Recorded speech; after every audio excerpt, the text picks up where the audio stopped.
just off Salcombe Harbour. In fact, I'm over the bar. And this bar has a big reputation because on an ebb tide and with an onshore sea, it can be very rough. The waves can pile up and break, and many ships have been lost here. In fact, there is a way in which helps you reduce the risk of shipwreck. You can see behind me a white house, and the idea is that you sneak in fairly close to this white house and avoid the worst of the waves. This bar is famous for two reasons. One is the famous poem by Tennyson, Crossing the Bar, which is thought to be based on this particular harbour bar. And the other is the lifeboat disaster. The William and Emma, the oar-driven lifeboat, set out to rescue a ship which had been reported shipwrecked off Poole Point. You can just see Poole Point in the distance. It's about 2 miles away. So the William and Emma set sail and rowed out over the bar in a gale. The seas were extremely rough, and it was only due to the skill of the rowing, neat fast rowing with good timing, that they managed to get out of the bar and over safely. Then they stopped rowing, set sail and went off to Poole Point. When they got to Poole Point, they found that the ship was on the rocks, but the rescuers informed them that all the crew had managed to clamber off the ship and so were safe. So the William and Emma turned around to go back to Salcombe, and as they did, the weather deteriorated. As they got closer to Salcombe, the sea got up and they thought twice about going in over the bar. So they had a look, went out to sea, discussed it. They had another look, changed their minds, went out to sea, discussed it. But by this time, they were getting quite cold and wet and tired. And the alternative, going all the way round to Dartmouth, was very unappealing. It's told that this was also the case because they didn't have the money to make the return journey back to Salcombe. So they turned their boat and headed in using their oars to cross the Salcombe Bar.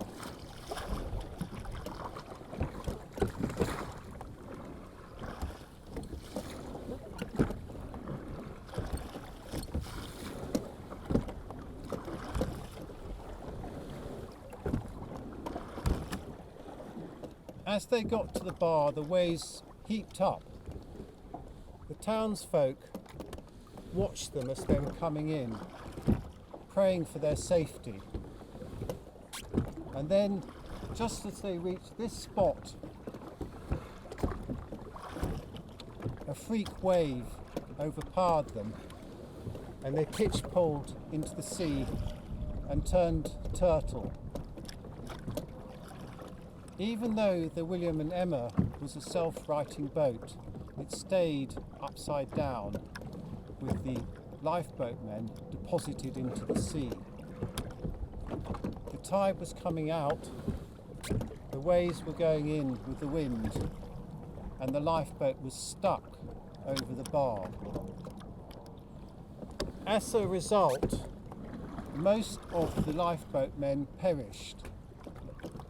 The exception were 2 lifeboat men, Eddie Distin and Bill Johnson, who were swept along the coast to the east, close to the Gara Rock. And they were spotted by rescuers who saw them clinging to a rock about 40 feet off the coast. So they came along with their ropes and they threw one of the ropes to the 2 men. The younger Eddie Distin was able to catch the rope and he tied a bowline to make a loop in order to strop it round his fellow lifeboatman, Bill Johnson. How he tied that rope whilst clinging onto the rock with one hand, I don't know. I would have thought it's almost impossible to do without extreme skill. Bill Johnson was then pulled ashore carefully with the rescuers pointing the rope, and he was relatively unscathed, although hypothermic.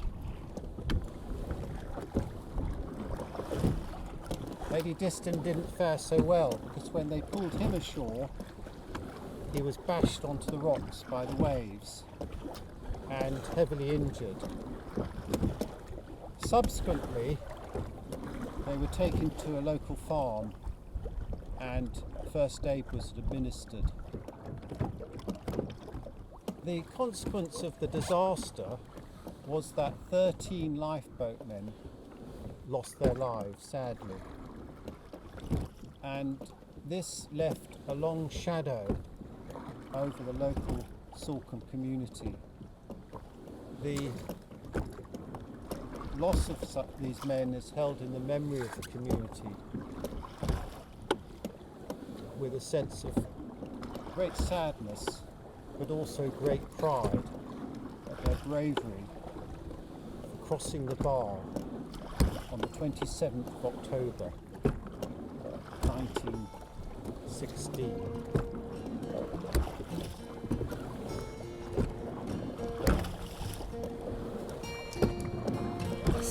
Sunset and evening star, and one clear call for me.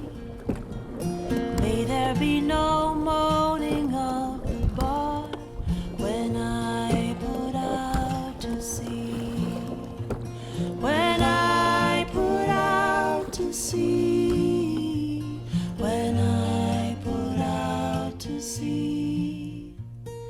May there be no moaning of the bar when I put out to sea. But such a tide as moving seems asleep, too full for sound and foam, when that which drew from out the boundless deep turns again home.